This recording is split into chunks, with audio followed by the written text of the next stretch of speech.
sa chuan mi zong zong ta na tua lai nen chu kan thira si pai ho den chuan mui san nin dem ru ti i an ko ka man san lo tu ra thei to pa chang in kan in chela o kan ta na tua na cross chu kan thira kan ta na tua na cross chu kan thira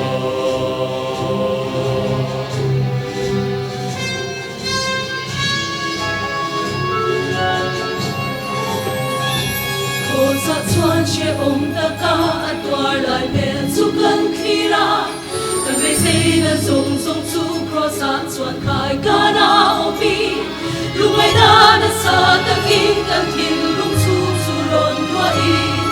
o kan ta na twar na cross chu kan khira kan ta na twar na cross chu kan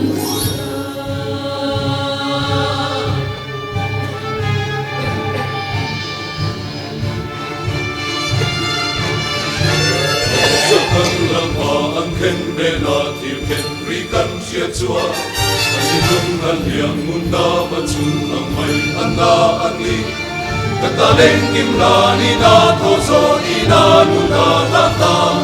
o kan ta na tuar na cross kan thira kan ta na tuar na cross kan thira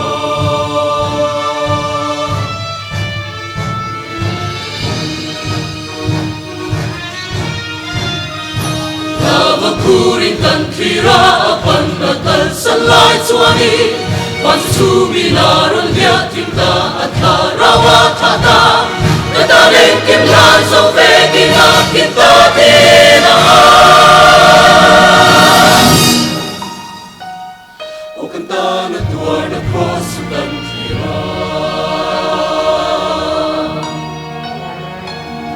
kan ta na tuar na cross kan